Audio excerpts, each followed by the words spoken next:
Shalom, queridos irmãos, eu sou o pastor Alexandre Dutra e esse é o nosso devocional online.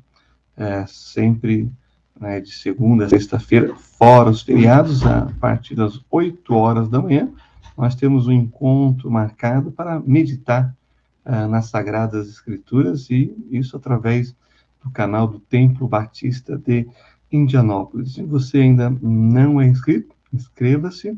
Clique no sininho para receber as notificações dos devocionais, bem como das programações do TBI, né? E depois, no final desse vídeo, deixe o seu joinha, o seu gostei, põe lá um comentário, escreva um comentário, porque isso impulsiona o canal do TBI para que mais pessoas, né, possam receber essa mensagem e meditar juntamente conosco nas Sagradas Escrituras, tá bem? E se você gostar, né, do estudo, da mensagem, da meditação, compartilhe com outras pessoas que você acredita que serão abençoadas, edificadas e esclarecidas sobre o tema que abordamos nos nossos devocionais. Bem, hoje, né, falando sobre o estudo sobre os anjos e respondendo, né, e as perguntas, né, sobre os anjos, nós vamos responder a seguinte pergunta: os anjos aparecem ainda hoje, né? Aparições de anjos hoje no nosso dia a dia, isso ainda acontece? Porque quando lemos, né, as Sagradas Escrituras, vemos a participação angelical ali nos livros dos Salmos, né, bem como no livro de Jó, outras passagens como o profeta Daniel e tantos outros livros, né, falam da aparição de anjos como mensageiros, anjos ali intervindo nas nações, especialmente no livro de Daniel. Mas quando chegamos, né, no Novo Testamento, temos já logo de início a aparição do anjo Gabriel anunciando, né, a chegada do Messias para Maria, José, a Isabel, esposa de Zacarias, que já eram idosos e estéreis, não tinham filhos, né? O anjo Gabriel anunciando a chegada de João Batista, e a gente percebe isso ali nos evangelhos, a atuação dos anjos, o Senhor Jesus fazendo citações diretas sobre os anjos de Deus, até lá no nosso modelo de oração, na oração do Pai Nosso, nós temos a referência aos anjos, né? Mas e nos nossos dias, nos dias da igreja? Será que os anjos ainda hoje aparecem às pessoas, né? Então, vamos responder essa questão, indo lá para o início, né, da história da igreja, onde os anjos se achavam ativos, participando, né, na história, no início da história da igreja do Senhor Jesus. Então, vamos ver, por exemplo, lá em Atos, capítulo 8, versículo 26. Atos, capítulo 8, versículo 26, em que nós temos aqui um anjo, né, que vai chegar até Filipe e vai dizer a ele que viajasse para o sul de Israel, na região ali do deserto, passando pela estrada de Jerusalém para Gaza, e que ele, né, iria encontrar uma pessoa que ele deveria falar do Senhor Jesus, porque nós temos aí um ministro, né, da economia, da fazenda, lá da Etiópia, que era um crente no Deus de Abraão, Isaac e Jacó, que subiu para Jerusalém para adorar, mas que ainda não reconhecia Jesus como o Messias. Olha só a participação aqui angelical nessa passagem, né, do livro de Atos. Diz assim, Atos 8:26. E o anjo do Senhor falou a Filipe, dizendo: levanta-te e vai para o lado do sul, ao caminho que desce de Jerusalém para Gaza, que está deserta. Então, o início da igreja é marcado, né, com uma participação intensa, poderíamos até dizer, dos anjos na história da igreja do Senhor Jesus. Também, não só os anjos atuaram ali sobre a vida daqueles que criam no Senhor e que testemunhavam de que Jesus era o Messias, mas também na vida daqueles que iam herdar a salvação. Como disse Hebreus, né, os anjos são servos ministradores que trabalham para aqueles que iam de herdar a salvação. Mas em Atos capítulo 10, nós temos um exemplo claro disso. Né? Um anjo, a parte de Deus, vem até o centurião Cornélio, olha só, e traz para ele a mensagem: vá até Jope, né? Envia pessoas até Jope e traga o apóstolo Pedro para que ele fale o evangelho de Jesus. Então, temos essa atuação angelical também aqui no início da igreja, como uma ação angelical para a salvação direta de Cornélio. Não que o anjo pregou, mas que o anjo disse: olha, você precisa ouvir, e quem vai falar é o apóstolo Pedro. Então, mande buscá-lo, né? Olha só, Atos capítulo 10, versículos de 1 a 6.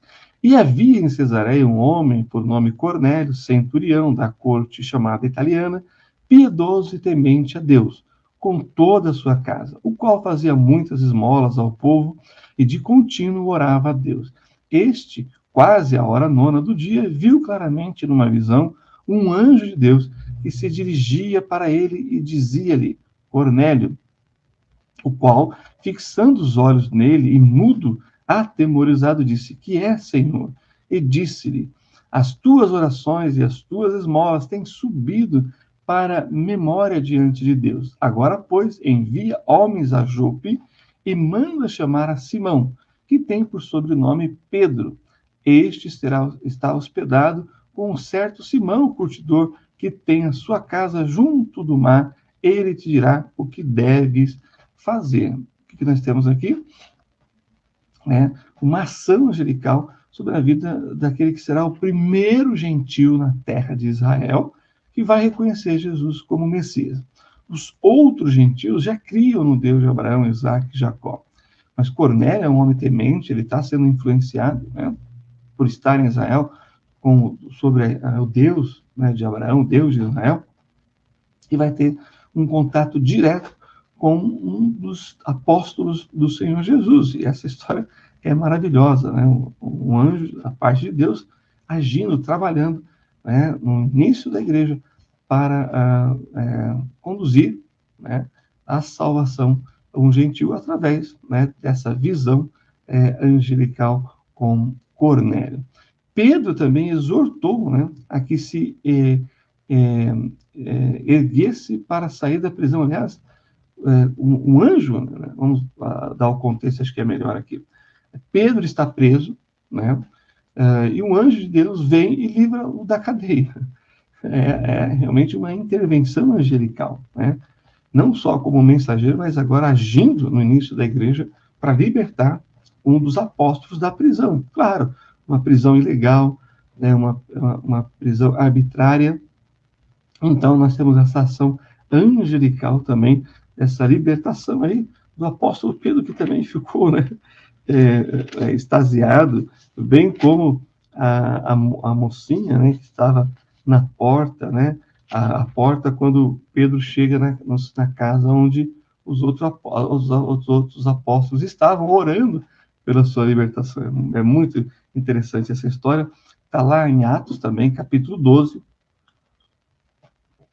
versículos 6 a 11. Diz assim, Atos 12, 6 a 11.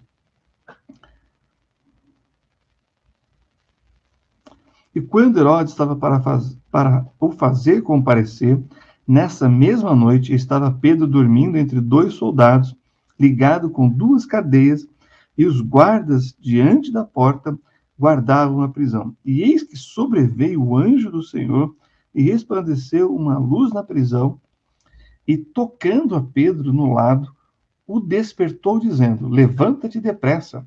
E caíram-lhe das mãos as cadeias. E disse-lhe o anjo: cinge-te e ata as tuas sandálias. E ele assim o fez. Disse-lhe mais: lança as costas a tua capa e segue-me. Então, o anjo assim, aparecendo na prisão e libertando o apóstolo Pedro. Olha aí o versículo 9 a 11. E saindo o seguia, e não sabia que era real ou que estava sendo feito pelo anjo, mas cuidava que via alguma visão.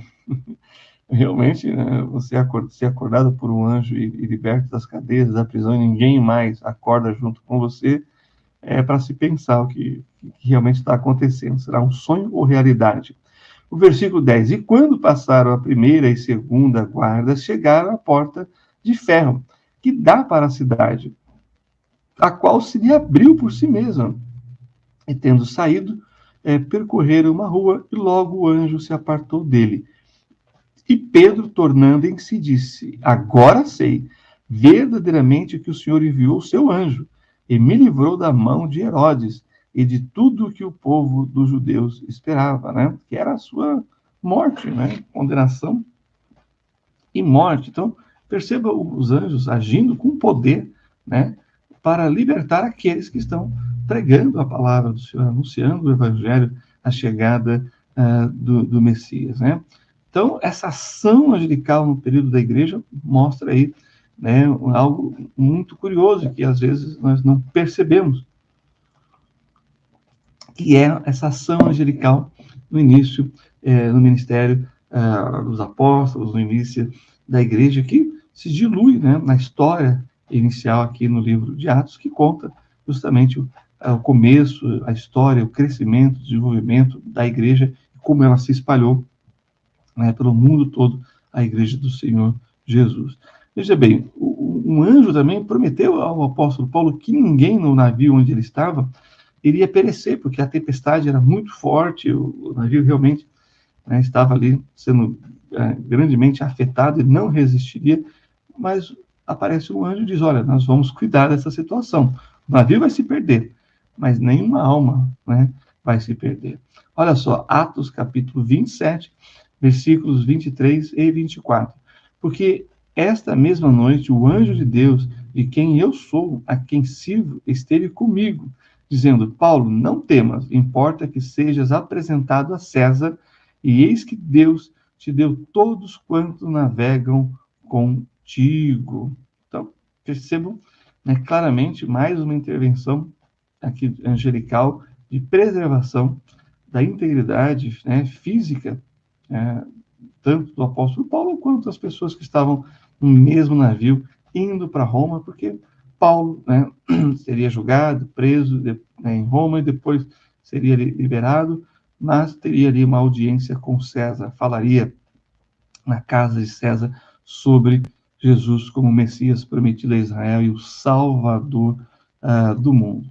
Bem, além disso, quando nós, né, voltamos para, né, os textos em Hebreus que já lemos, mas que cabe aqui realmente uma lembrança e uma citação, além disso, né, o autor de Hebreus encoraja seus leitores que eles, né, estariam tendo visitas de anjos, né, que estariam agindo na vida daqueles que são do Senhor Jesus e que alguns, né, sem perceber, estariam recebendo anjos, né, em sua casa, né? Como diz Hebreus capítulo 13, versículo 2: Não vos esqueçais da hospitalidade, porque por ela alguns, não sabendo, hospedaram anjos. Olha aí, né? E também, quando a gente pensa em Hebreus, no contexto de Hebreus, nós estamos falando aí das primeiras gerações, né, da liderança da igreja do Senhor, né? E lá no início, já no início, é dito assim no capítulo 2 de Hebreus, versículos de 1 a 3. Portanto, convém-nos atentar com mais diligência para as coisas que já temos ouvido, para que em tempo algum nos desviemos delas. Aqui, a igreja está passando por uma perseguição. Porque se a palavra falada pelos anjos, olha aí, permaneceu firme, e toda a transgressão e desobediência recebeu a justa retribuição, como escaparemos nós se não atentarmos para uma tão grande salvação, a qual, começando a ser anunciada pelo Senhor, foi-nos depois confirmada pelos que a ouviram? Bom, aqui nós estamos falando dos anjos como mensageiros e da continuidade de cada discípulo do Senhor Jesus, né? Então, perceba que não só os anjos estavam envolvidos ali na obra da criação, né, contemplando, quando a gente vai lá para Gênesis, Jó, alguns salmos, e agindo na nação de Israel, sobre o povo e nas nações, mas no início, ali apontando, anunciando a chegada do Messias, bem como agindo no início da igreja, é claro que hoje a gente se pergunta, e como é que é? Os anjos continuam aparecendo para aqueles que hão de herdar a salvação, ou para aqueles que estão no ministério, como aqui em Hebreus que acabamos de ler, debaixo de perseguição, os livramentos que Deus deu para Pedro, para o apóstolo Paulo, né? Então, a pergunta é legítima. Os anjos estão agindo hoje em dia, né?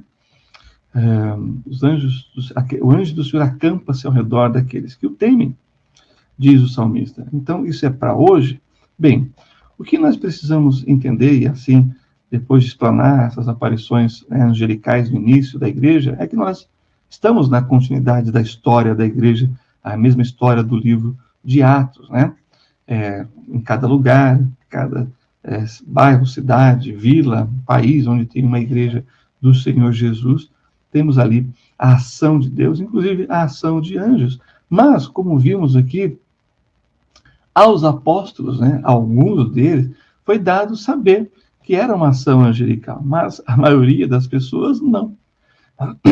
Então, os anjos, sim, estão atuando, agindo nos dias de hoje, né, sobre a igreja e sobre aqueles que hão de herdar a salvação, mas de forma que não são reconhecidos, né, porque sabemos que eles tomam forma humana para andarem e se manifestarem aqui, mas não que conseguimos ver e saber, né, que identificá-los no meio da multidão ou quando estão fazendo uma coisa ou outra. É claro que nós temos testemunhos pessoais de pessoas que apareceram assim, inesperadamente, né, no ônibus, no metrô, no trem, nos transportes públicos, nas estradas, rodovias, nas ruas, em situações que alguns de nós estávamos necessitando de um socorro ali, né, e não tínhamos com quem resolver, né, não tínhamos ainda o celular, não tínhamos o Pix, não tínhamos, e Deus coloca, né, colocava e coloca até hoje, pessoas para socorrer, né, seja num acidente, seja num problema mecânico de carro, seja um livramento de um acidente, né? Então, os anjos estão ativos e operando, né, no planeta Terra, mas de forma muito discreta, sem chamar a atenção daqueles, né, que estão aí passando, andando e vivendo. Mas não há dúvida que os anjos do Senhor estão agindo, né, nesse mundo por ordem divina, né, por autorização divina, com os propósitos divinos, né? Porque as Escrituras deixam claro que Deus quer que nos mantenhamos, né, conscientes da existência dos anjos e da natureza da sua atividade. Mas não devemos, né, portanto, supor, né, que por causa disso nós vamos ter aqui, né, a companhia para um café da manhã, um bate-papo à tarde, a presença de um anjo. Não é bem assim, e nós vamos falar justamente por que não é bem assim, e com alguns exemplos negativos, né, de igrejas lá no início, né, no Novo Testamento. Bom, mas também é claro que a doutrina bíblica sobre os anjos não tem absolutamente nada a ver, né, com as especulações que a gente encontra nos filmes, né, nos desenhos, né, na literatura secular, né? Porém, eles existem, são reais, estão atuando, né? E também antes, né, a vida dos cristãos se enriquece em vários aspectos pela consciência da existência e do ministério dos anjos no mundo de hoje. Sabemos que não estamos sós, temos os nossos irmãos na fé, temos o Espírito de Deus que habita em nós, aqueles que nasceram de novo, e temos também a atuação angelical no mundo. Ora, essa consciência deve ser suficiente para a gente saber que Deus está agindo, e ele age de diversas maneiras, de maneiras sobrenaturais, inclusive quando ele envia um anjo, né, em nosso favor ou em favor daqueles que hão de herdar a vida eterna. O sonho de Jacó ilustra bem isso, né? A escada que chegava até o céu e os anjos subindo e descendo. Olha que interessante. Não estava descendo e subindo, e é muito importante esse detalhe. Eles estavam subindo e descendo. Ora, se eles estavam subindo para o céu. E se estavam subindo para o céu, eles estavam na terra, agindo no passado, agindo na história de Israel, agindo na história da igreja até os dias de hoje. Bom, que Deus nos abençoe com mais uma porção da sua palavra. Claro, sempre tem a advertência, né? Não saia por aí procurando anjos. Os anjos vão agir naturalmente e você nem vai perceber. Essa que é a grande verdade. Amém? Então vamos orar, encerrando essa parte. Senhor, obrigado pela tua palavra que nos informa sobre as coisas visíveis, os nossos sentimentos, sobre a verdade, ó Deus, das coisas, bem como sobre o mundo espiritual e invisível. Sabemos de sua realidade e sabemos dos propósitos, ó Deus, da ação angelical nas nossas vidas e na história da humanidade, bem como na história da igreja. Senhor, peço então a Deus que essa consciência nos traga temor ao Senhor e nos traga, a Deus, a perspectiva correta, que o Senhor está conosco, o Senhor age, ó Deus, em nosso favor, movendo anjos ou coisas, ou pessoas. O Senhor também usa pessoas que são verdadeiros anjos nas nossas vidas em momentos muito necessitados. Te louvamos por isso e agradecemos, Senhor, e pedimos que o Senhor, então, fortaleça a nossa fé e a nossa confiança ainda mais no Senhor e que possamos sempre sermos edificados quando abrirmos, lermos e estudarmos a tua bendita palavra. Em nome do Senhor Jesus, que eu te peço essas coisas e agradeço por tudo. Amém. Amém, meus queridos irmãos. Então, que Deus abençoe a todos, né? Dando aí um dia abençoado na presença do Senhor. E até o nosso próximo devocional. Deus abençoe, shalom e até a próxima.